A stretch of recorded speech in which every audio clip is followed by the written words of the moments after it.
Only 2 months ago, CSGO hit an all-time peak of over 1.8 million players on the game at the same time. But now, half the way through the month of July, the game is now peaking at only 1.1 million players. That is at least in the past 24 hours when I was recording this. And when you compare that to the average player count 6 months ago, it was higher then than it is now. I've seen people talking about this not only on Twitter, but a few other places as well. And the main point I keep seeing people make is that this is an effect of Valve taking too long with CS2, and that Valve is killing all of the hype for the release. On top of skin prices not doing great right now either, some players are thinking that the game will get really close to dying again. So what exactly is happening here? It's honestly kind of something stupid and isn't really anything to worry about, but before I get into it, let me give a shout out to today's video sponsor, SkinsMonkey. SkinsMonkey is hands down one of the best bot trading sites you can use with CSGO skins. Say you want to upgrade some of your current skins, this would be the perfect site to do it with. You can also straight up buy skins too, and with their 35% deposit bonus plus my code, it gives everyone quite a nice balance to work with. There's even free giveaways and rewards for completing simple tasks on the site to help you get even more skins. Get $5 for free now with my link in the description below.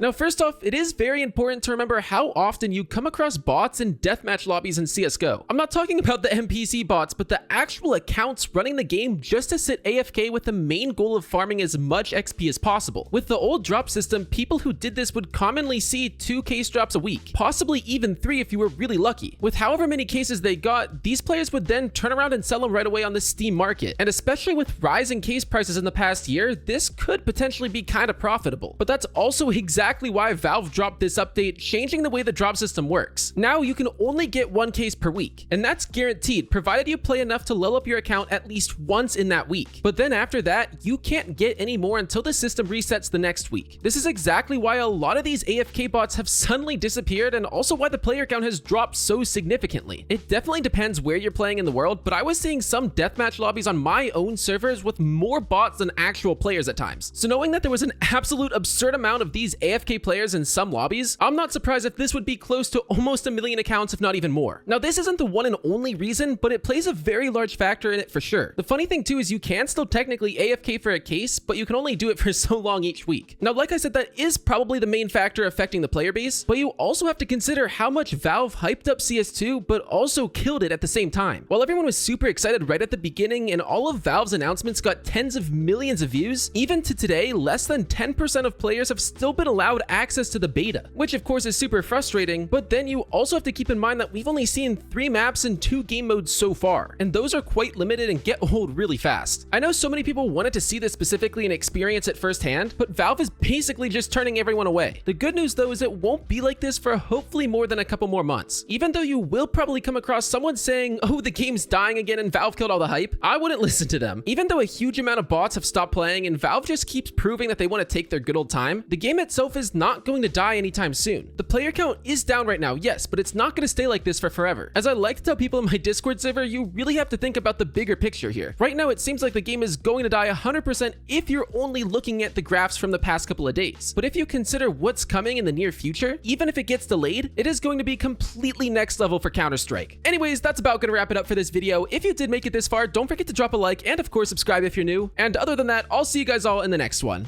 Peace.